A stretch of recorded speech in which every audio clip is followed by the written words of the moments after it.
எல்லோரும் இன்றைக்கி வந்து பார்த்திங்கன்னா நம்ம சக்ஸஸ் குக்கிங் என்டர்டைன் சேனலில் ரொம்ப நாளுக்கு அப்புறம் பலாக்காய் பிரியாணி, அதாவது பேபி சாக் ஃப்ரூட் வாங்கிட்டு வந்து பிரியாணி செய்ய போகிறோம். இல்லைங்களா? நம்ம செய்கிறது வந்து பார்த்திங்கன்னா இன்றைக்கி ஒரு 20-30 கஷ்டப்படுறவங்களுக்கு உணவு இல்லாமல் இன்றைக்கி மழை பெஞ்சிட்டு இருக்கிறதால நிறைய பேருக்கு உணவு இல்லாமல் இருப்பாங்க. அவங்களுக்கு ஒரு 20-30 பேருக்கு இன்றைக்கி சாப்பாடு செஞ்சு பலாக்காய் பிரியாணி செஞ்சு பார்சல் பண்ணி கொண்டு போய் கொடுக்க போகிறோம். ஓகேங்களா? பாருங்கள், இப்போ இன்றைக்கி வந்து நம்ம அன்னதானம் கொடுக்கறதுக்கு பலாக்காய், பேபி பலாக்காய் இருக்குல்ல, குட்டி குட்டி பலாக்காய், அதை வந்து நறுக்கி வேக வச்சுருக்கோம். ஓகேங்களா? ஒரு ஹாஃப் பாயில் வேகணும். அதுக்கு தேவையான வெங்காயம், தக்காளி, பச்சை மிளகா, புதினா மல்லி, பிரியாணி இலை எல்லாம் ரெடி பண்ணிருக்கோம். இது கூட வந்து பார்த்திங்கன்னா 65 செஞ்சு கொடுக்க போகிறோம். ஓகேங்களா? இஞ்சி பூண்டு, தயிர், எண்ணெய் எல்லாம் வாங்கி வச்சுருக்கோம். வாங்க அடுத்து எப்படி வீடியோ செய்யலான்னு பார்க்கலாம். பலாக்காய் பிரியாணி சூப்பராக இருக்கும், செஞ்சு சாப்பிடுங்க. பலாக்காய் பிரியாணி செய்கிறதுக்கு வந்து பார்த்திங்கன்னா நம்ம வந்து இப்போ ஆயில் ஊற்றுறோம். ஓகேங்களா? ஆயில் வந்து நான் வந்து ஒரு 3 கிலோ போடுறோம் அரிசி. 6 கிலோ வீட்டுக்கு, ஒரு 3 கிலோ வெளியில் கொடுக்கறதுக்கு. நம்மள வந்து 6 லிட்டர் எண்ணெய் ஊற்றுறோம். ஓகேங்களா? அது பாருங்கள், வந்து பலாக்காய் பிரியாணி செய்கிறதுக்கு வந்து பார்த்திங்கன்னா நம்ம வந்து இப்போ எண்ணெய் ஊற்றுறோம். ஓகேங்களா? 3 கிலோ நான் போடுறேன், அதனால் வந்து பார்த்திங்கன்னா 6 லிட்டர் எண்ணெய் ஊற்றிருக்கேன். அடுத்து பார்த்திங்கன்னா ஒரு 3 கிலோக்கு வந்து ஒரு 100 ml நெய் ஊற்றுறேன். நல்லா அஜ்மர் நெய்யாக ஊற்றினா நல்லா வாசனையாக இருக்கும். ஓகேங்களா?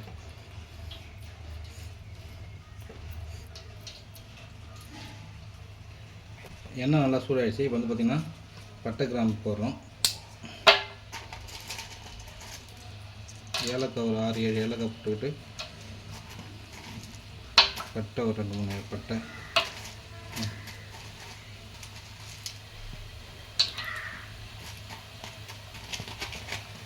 வந்து வெடிச்சிருச்சு. ஓகேங்களா?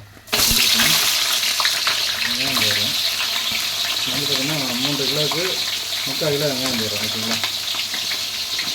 பச்சை மிளகா வந்து பார்த்திங்கன்னா ஒரு 50 கிராம் பச்சை மிளகா போடுறேன்.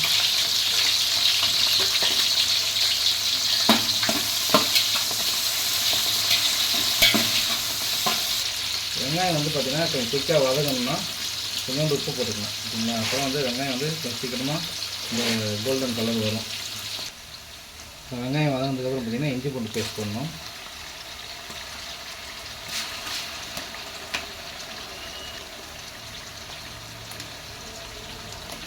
இஞ்சி பூண்டு பேஸ்ட் தான் வந்து ஃப்ளேவர் கொடுக்குறது. ஓகேங்களா? இஞ்சி பூண்டு பேஸ்ட் போட்டு கொஞ்சம் வத விடணும்.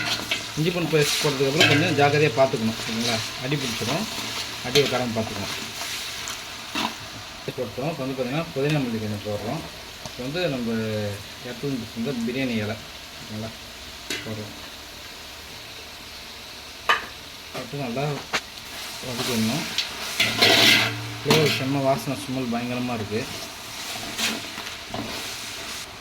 அடுத்து பார்த்திங்கன்னா நம்ம ஏற்கனவே நம்ம வேக வச்சு வச்சுருக்கக்கூடிய பலாக்காய் போடுறோம். ஓகேங்களா? இந்த டைம் தான் பலாக்காய் போடணும். அது இந்த ஃப்ளேவர் கரெக்டாக இருக்கும். நம்ம பாதி போட்டுக்கிட்டு பாதி வந்து 65% எடுத்து வச்சுக்கிறோம். இப்போ வந்து பார்த்திங்கன்னா தக்காளி போடுறோம். ஓகேங்களா? தக்காளி வந்து ரொம்ப இம்பார்ட்டண்டானது இருக்குது. இந்த டேஸ்ட் கொடுக்கறதுக்கு தக்காளி ரொம்ப இம்பார்ட்டண்ட்டு. ஸோ இந்த அதெல்லாம் நம்ம கரெக்டாக அடி கொடுக்கணும்னா மசாலாவை ஏற்றணும். மசாலாவை ஏற்றுறது தான் இது கிண்டுறதுலாம் பக்குவமே இருக்குது. பிரியாணி பொறுத்தவரையும் இப்போ பார்த்திங்கன்னா அடுத்து தண்ணி மிளகாத்தூள் போடுறோம். ஓகேங்களா? காரம் கம்மியாக தான் போடுறோம். ஏன்னா வயசானவங்களாம் இருப்போம் நம்ம கொடுக்குற இடத்துல, அதனால் கொஞ்சம் காரம் கம்மியாக தான் போடுறோம். மட்டன் மசாலா கொஞ்சம் போடுறோம். இது வந்து பார்த்திங்கன்னா கொஞ்சம் சிக்கன் மசாலா போடுறோம். ஓகேங்களா? சிக்கன் கபாப் இந்த மசாலா சும்மா எல்லாத்துலேயும் ஒரு ஸ்பூனு 2 ஸ்பூன் போடுறோம். போட்டுட்டு இப்போ என்ன பண்ணுறோன்னா வந்து பார்த்திங்கன்னா மசாலாலாம் போட்டாச்சு. எல்லாத்தையும் நல்லா கிரேவியாக ரெடி பண்ணுறோம்.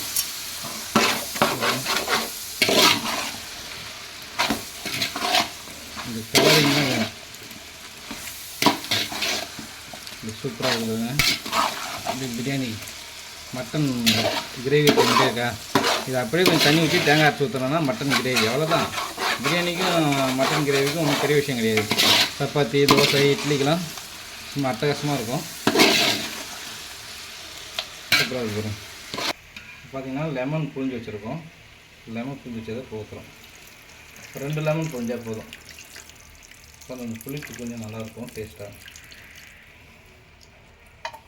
ஒரு 400 ml தயிர்,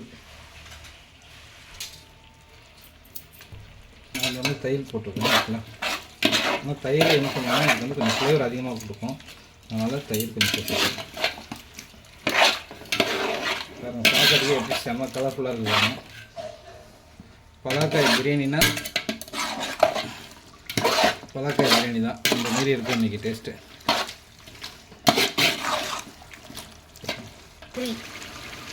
பார்த்திங்கன்னா நம்ம இந்த காய் வேக வச்சோம்ல, அந்த தண்ணி தான் நம்ம யூஸ் பண்ண போகிறோம்.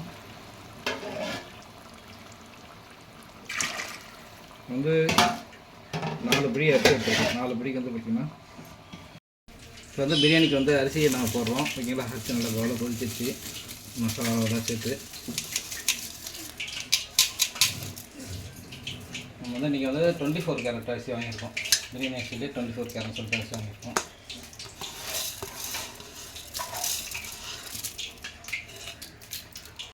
அரிசி போட்டோம். ஓகேங்களா, அரிசி போட்டு நல்லா கிண்டி விடுறோம். ரெடியாகட்டும். நம்ம வந்து ரெடி ஆகிடுச்சு. தம்மு உடைக்க போகிறோம். ஓகேங்களா, சுடுது. சூப்பராக ரெடி ஆகிடுச்சு பாருங்க. பேலன்ஸ் இருக்க நெய்யை வந்து இது மேலே அப்படியே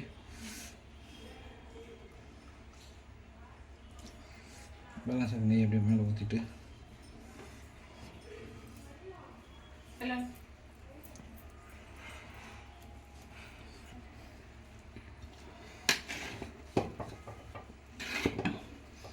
செம்ம வாசனையாக இருக்குதுப்பா.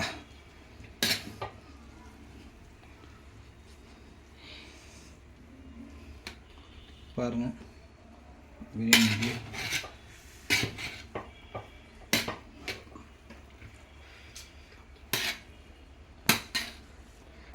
பலாக்காயெல்லாம் அப்படியே மட்டன் மாரி இருக்குது பாருங்கள். மட்டன் சாப்ஸ் மாரி இருக்குது பிரியாணி.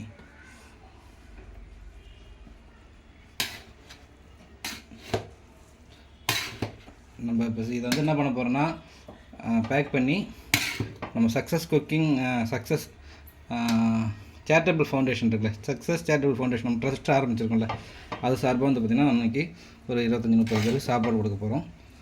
ஓகேங்களா, வாங்க சமைக்கலாம், சாப்பிட்லாம், ருசிக்கலாம். Thank you for support success cooking entertainment channel and success charitable foundation.